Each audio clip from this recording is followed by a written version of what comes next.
Welcome to the Home Services Success Stories podcast powered by Peakzi, the #1 AI platform for growing your home services business. I'm Julian Placino, your host, and we have another great show in store for you today because we have Brham Trim, who is the founder and owner of the Gentleman Pros. Brham, welcome to the show. How are you? I'm good. Thanks for having me. Absolutely, and excited to learn more about you and the business and your story as a home services success leader. So Bram, briefly share just a bit about kind of what you own on a day-to-day basis. Sometimes those roles vary being an owner. So tell us what you do on a day-to-day basis. Okay. So we're a plumbing, heating, and electrical company. We started off mainly focused around plumbing, and it's branched out since that time. But yeah, my roles are just making sure that things are going the way that they should. My passion is the marketing side of things, and so even though I should let that go, that's kind of where I like to involve myself most days. But yeah, we've got a great team that are able to take care of a lot of the other different aspects of what we do on a day-to-day basis, and I kind of am here to make sure that all continues to run the way that it should. All right. And what inspired you to start the business? You're the founder. So what's the genesis story? So I grew up in the plumbing industry. My dad was a plumber. My grandpa was a plumber. Even I'm told my great grandpa was dabbled in plumbing back in England at the time. And so we're going back to the early 1900s, late 1800s. But there's one thing I knew that when I got older, I didn't want to be a plumber. And so when I got out of high school, I went down the path of going to university, going into dentistry, and a lot of some of the reasons I didn't want to be a plumber were the dumb kids. They went into the trades and stuff like that, and I didn't want to be classified as that. But also too, growing up in the trade, you saw kind of the not the shade. I won't use the word shady, but the kind of the rough stuff of it. I remember going into a wholesaler one day. I was probably about 16, and there's another gentleman. I don't know if I call him a gentleman, but he was letting the whole wholesaler know of his experience with his lady friend the night before. And even at 16 years old, I was like, why would we be talking about this in this in this kind of atmosphere? So that kind of put a sour mouth in my or a sour taste in my mouth, and decided that I was going to go in a different route. And so when I got out of high school, yeah, I went to start path of dentistry and got a couple years into that, but not realizing that I didn't like it, and I was missing something. And I think the thing that I was missing was working with my hands and getting that instant gratification when you're fixing something and it works, and it makes people happy. And so I was talking to my dad one day, and he said, "Well, why don't you start a plumbing company?" And so, well, Dad, I never got indentured. I never signed up for plumbing. He's like, "Well, you're a great plumber. You've got the hours. Why don't you challenge the exam?" And so I'd recently gotten married, and I kind of mulled that over in my mind, and then went and talked to my wife about it. She said, "You know what? We're young. If it doesn't work, then go back to school and try something else." And so that's what I did. I challenged the exam, passed it, and started up a plumbing company, not knowing anything how to run a business or anything at that time. But that was the start. And along the path, we got signed up with other different groups. One of them was, at the time, it was called Plumber Success International, and now it's called Certain Path. We've also different groups of Nexstar, like Nexstar as well. But they've guided us. They've helped us to grow and to learn in different things, and to give that excellence in the day-to-day operations. And so yeah, so it's been a journey, but learned a lot, and still learning. There's always things to learn, to continue to be to grow, and to be the best that we can be in the trade. So Yeah. Interesting. Yeah, so you kind of grew up in the trades, didn't Yeah. want anything to do about it, went to go pursue your own path. So dentistry, interesting. And Yeah. there was a kind of a moment that you kind of felt like you were missing something. I was working with your hands. Do you remember if there was a particular moment, was sort of a slow gesturing back to the trades? I'm really curious about like that path back to it. At the time when, after that conversation with my dad, it got me thinking again, just what I really wanted to do in life. But looking at all the reasons though I didn't want to be in the trades, I thought, if I do go down this path, I'm going to make some changes, do things different. And I think that's where the gentleman side of it comes into it. That we've kind of stuck to that, doing it a little bit different. So it's not the rough and the gruff and the crude. It's more, hey, somebody with manners and respect, being respectful and those things in the trade, and try to build that on that side of things. Yeah, I was curious about the genesis of the name, also the Gentleman Pros, and it sounds like you had a very kind of formative experience early on Yeah. that made you think, hey, well, this isn't the proper decorum of how, this industry should kind of present itself. And wow, who knew that would like change the way that you would, build a business and conduct business. And I think that's really interesting. Yeah, yeah. When I first got into it, there was a number of things that I thought, this if if I run my own business, I didn't have all the answers, and I didn't know how we do this, and a lot of it through at that time Plumber Success International, for example, helped us to kind of guide our way through. But you always hear the jokes about plumbers and the butt crack and that kind of stuff. That was one thing that I was like, yeah, that's not me. That's not what I want to be. And so our guys, they all wear shirts. We wear ties. Have a full uniform with that. It was always too going into a customer's home, and it was always that time where you would present the price at the end, and they'd be like, well, you were only here in an hour and 15 minutes, not an hour and a half, or however that conversation. And so that was always awkward. I wanted to get solutions for that. Also, just making sure that when you show up to a customer's house, you have the things that you need instead of going back and forth to the wholesaler. So having a well-stocked truck and doing different things like that, and also training guys so that they are good at what they do and they take pride in what they do on a day-to-day basis, and it looks good. So those were some of the things at the beginning that I didn't have all the solutions for at the beginning, but I've worked through to gain different ways that we can make things better as we move forward. So, Yeah, and how long ago did you start the business? How old is it? next year, we started in 2001. So next year will be our 25th anniversary. So we're 25th excited. anniversary. And how big is your team now? So we cover three different cities, three different areas in the span of, they're about 2.5 hours apart from each other. There's one in the middle. So, and the population of those cities, the population of the group that we service is probably close to about 4 million now. We, like I said, we do plumbing, heating, and electrical, and we run about 40 trucks in those markets combined, whether it's electrical, plumbing, or heating. So yeah, a lot of fun, a lot of work to do, but yeah, that's where we're at now. Not bad for someone who didn't have a business background, who's never started one before, right? So congrats on all the success. So, I Yeah. mean, given your track record, 25 years, all the growth that you have had experience, what do you think truly sets the Gentleman Pros apart? There's so many choices that consumers have. What stands out apart in your mind? You always you get that question. It's like, hey, well, what makes you good, what it is, and you always hear, well, we do good work, and stuff like that. Well, I think everybody goes to work each day to do good work and to give a good product to the customer. But what sets us apart, I think, is the little things that we have to do on a day-to-day basis and continually do them. And little things like how you greet the customer. That are you using your floor savers? Are you putting out the mats? Do you look presentable? Do you have a clean uniform? Are you wearing your tie?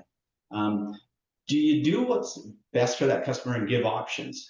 Let them choose. I often say to our techs, it's like going into a restaurant. If you go into a restaurant and you don't have a menu, you don't know what you can order.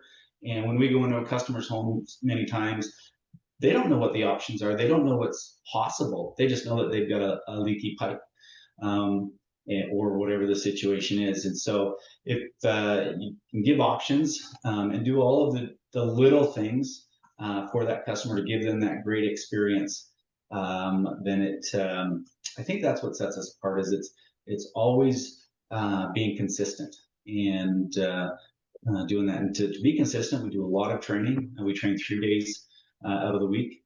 And a lot of that is the soft skills. Some of that are the technical side of it, whether it's new things that come in the industry, maybe it's things that guys are struggling on with callbacks or different things that we see pop up there.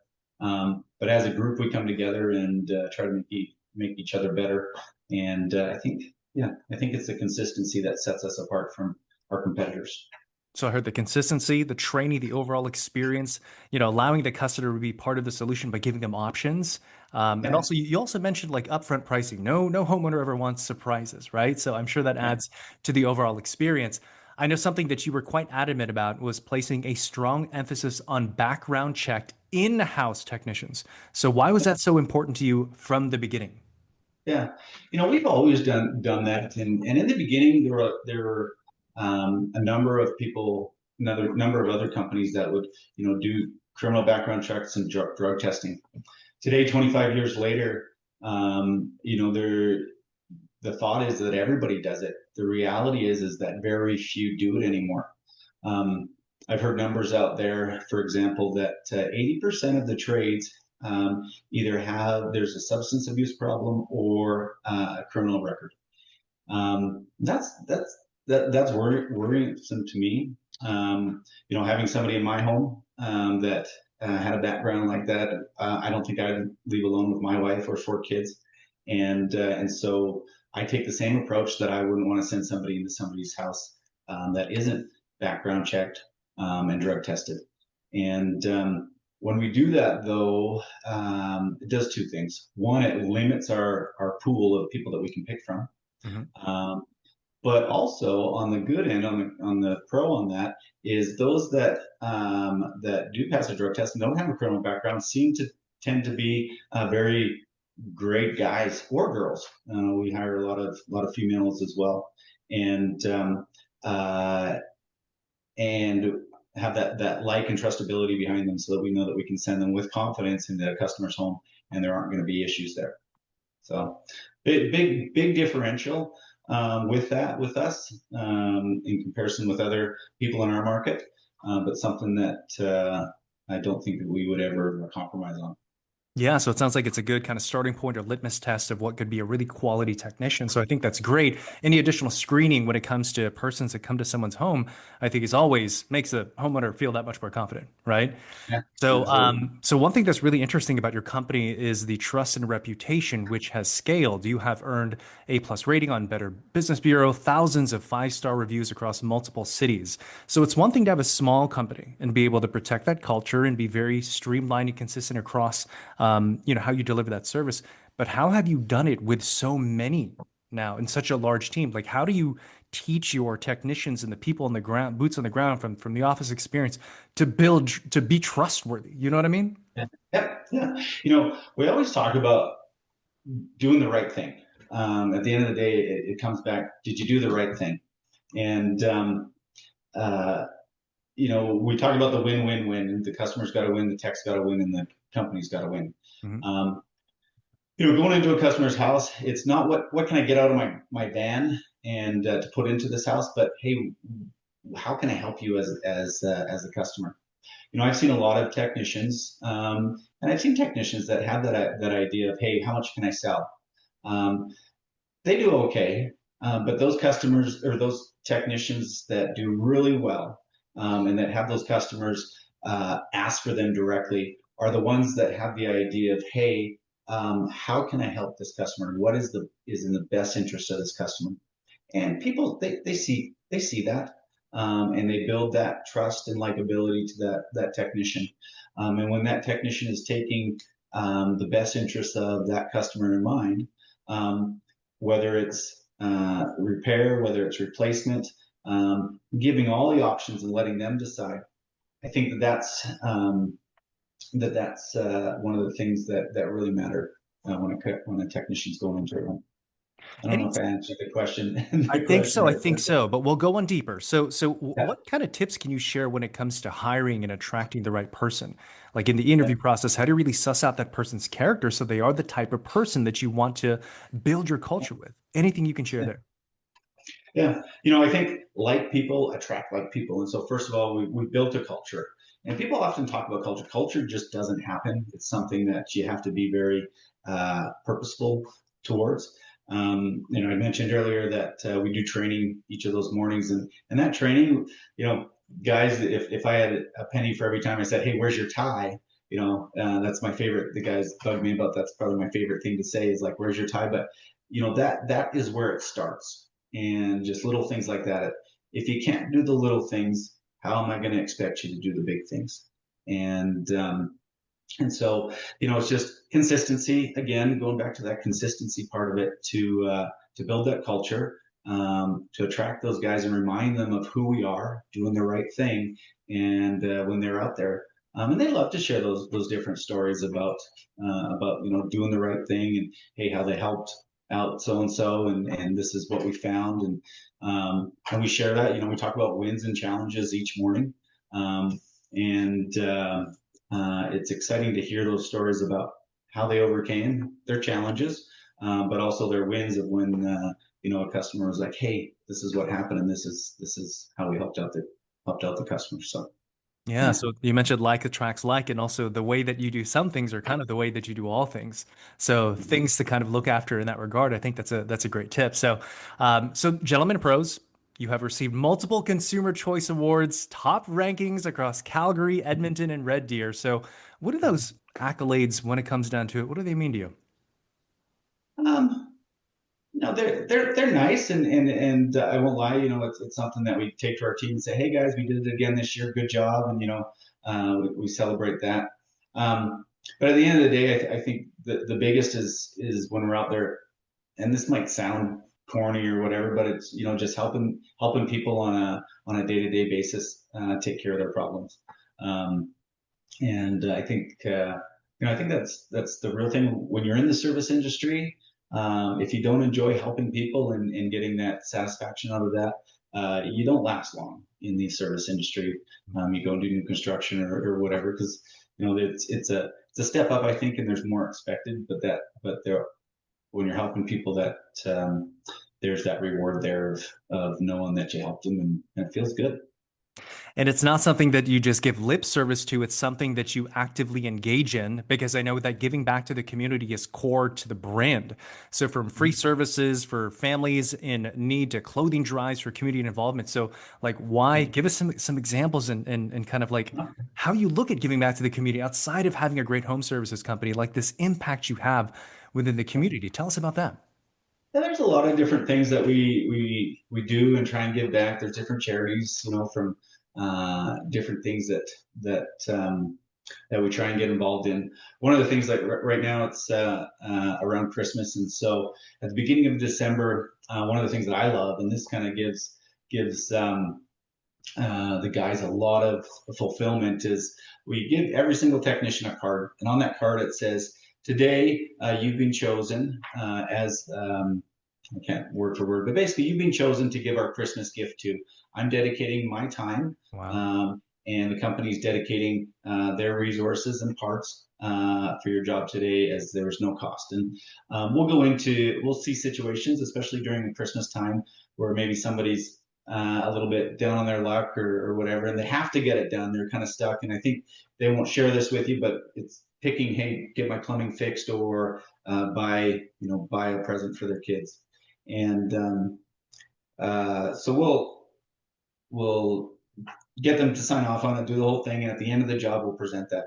And there's been some pretty powerful stories that have come out of that, where customers, whether, and they don't share it to you before, but afterwards they start crying, or whatever the case may be. But you hear of different things. We had a lady 2 days ago. One of our technicians gave it to her, and turns out that she has cancer, Oh, wow. and that things were really really hard for her that year, and it just anything that could go wrong was going wrong, and So when the guys are sharing those stories, they kind of get a little bit weepy sometimes too. But pretty cool just to see, the impact that you have on something as simple as fixing a faucet, and what that means to people. And we try and again, part of our culture is that, hey, we're important, and we have a big impact on people's lives.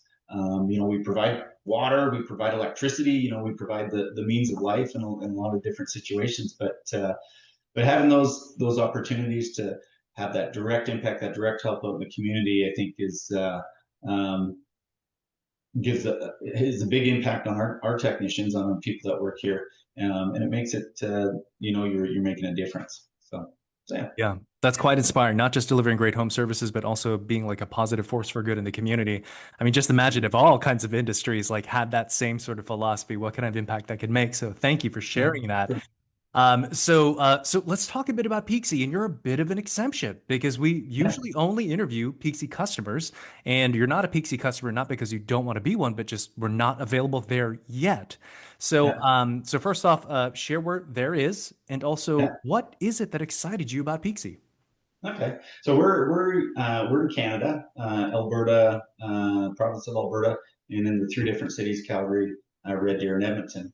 I first became aware of Peakzi. It probably was about a year and a half ago, maybe almost two now. Wow, time flies. And at the time, it was an urgency. But Peakzi, when I listen to them, AI is starting to come in and build more and more, get more of a presence. More of our customers are finding us through AI and different means by that.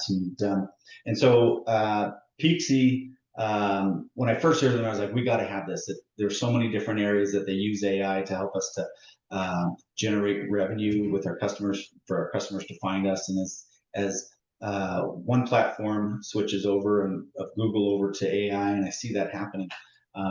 We want to be there. And so, although we're not customers of Peakzi, we've worked with them and used them as consulting with them. And when I say consult with them, I think they've consulted with us too, because that's one of the things that makes Peakzi, I think, great to work with, is they listen to what we're looking for. They're listening to what we need. And it's not just, probably, I'm going to say once a day I'll get an email or a phone call from somebody wanting to do my SEO or AI or whatever, and they have a bundle, a prepackaged thing that they're selling. I don't get that from Peakzi. They work with us to see what our needs are, and they're constantly learning themselves, as they should, as the AI it's constantly changing within the industry. If I go back and look a year and a half ago onto where it is now, if you didn't change, you'd be so far left behind. And so that's what, I'm excited. We're very close for Peakzi being in Canada. And so I'm excited to finally be able to use all the different tools that they have to can provide for us, to give us that edge. It's the new SEO, and we need to be there and not get left behind. And so that's what I like about Peakzi, working with them. They're always learning. They're focused on one industry, and that's the AI, to help us to bring in those customers. And they're constantly learning and changing and evolving. So yeah.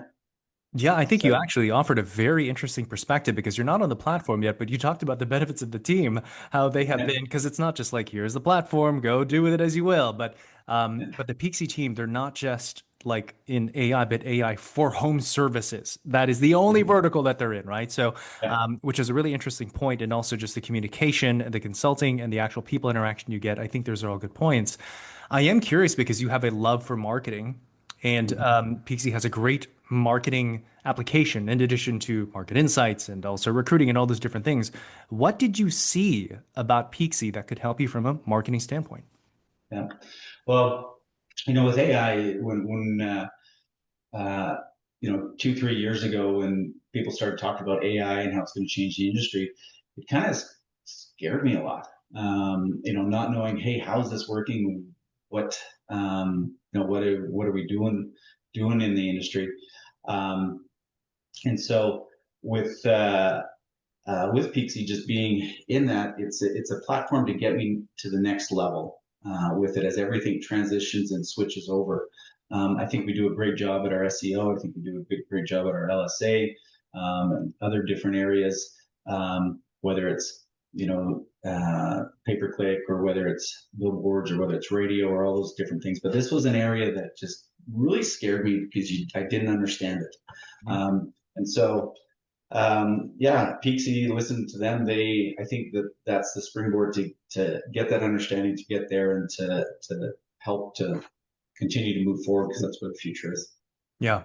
Yeah, it really does seem like the nature of search is changing. The way people are seeking and acquiring information, it's going from, kind of standard search ways to now it's these LLMs, ChatGPT, Gemini. So what are you doing to be able to be found on these platforms? I think that's a really great point. Well, anything else you'd like to share about Peakzi before we close out the show? Yeah, it's the Peakzi, from how I understand it, I really enjoy their focus on the service industry and to help contractors like me to continue to understand it, but not only understand it, but have the tools to be able to get the most out of AI and what it's doing and how people are finding us. I hesitate on doing different things like this because it's like, oh, it's a nice little secret that I have, but the reality is I think it's out there for everybody. And when you're using it and utilizing it and being consistent, it's exciting stuff. So happy to have found Peakzi. So. Yeah. Well, we appreciate your words and we're excited to be in your market and seeing how we can help you continue to level up in the business and also in the industry. So Brham, I guess kind of close us out. So you've had a tremendous track record of success already. So what is the long-term vision? What is the legacy that you hope to leave behind with the business? Okay. I guess my goal is continue to grow and to learn and to be able to transition change. There's a lot of change that I think we're seeing now, and we'll continue to see that. We were talking the other day about the Jetsons. I don't know if you know who the Jetsons are, but of course I do. Yeah. Okay, there you go. Okay, I didn't want to age you, but we're in that. We're basically, other than flying cars, we're there with the Jetsons, and I think as we continue to change, as we continue to evolve. One of the things that I think we're not exempt to AI because there'll be major impacts, but being able to work with our hands and have that customer interaction, I think we'll be there for a long period of time. My hope, my legacy is that we continue to be the gentleman, to have that. I guess that when people look at us, that there's that like and there's that trustability because we are trustworthy and we are the gentleman out there and doing things a little bit different. So, I'm excited to be in the industry. I can plan on being here for a long period of time, and because I enjoy it, I like coming to work each day. It's fun for me, and I hope to continue to be there, moving forward. So, yeah. I think that's great. And I think you certainly do stand out as a home services leader. So thank you so much for sharing your story with us today. Close us out by sharing your website, your social handles. How do folks connect with you? Okay. So the Gentleman Pros, www.thegentlemanpros.com or .ca, depending if you're in the States or in Canada. I guess it all goes to the same place. You can find us on Facebook, I believe, under the Gentleman Pros, and also Instagram.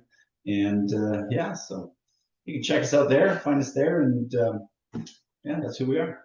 And we'll make sure to have all your contact information in the show notes. So Brham, thank you so much for your time and sharing your story with us today. Great. Awesome. Thanks for having me. And that is it for today's episode. And we'll see you next time on the Home Services Success Stories podcast, powered by Peakzi, the #1 AI platform for growing your home services business.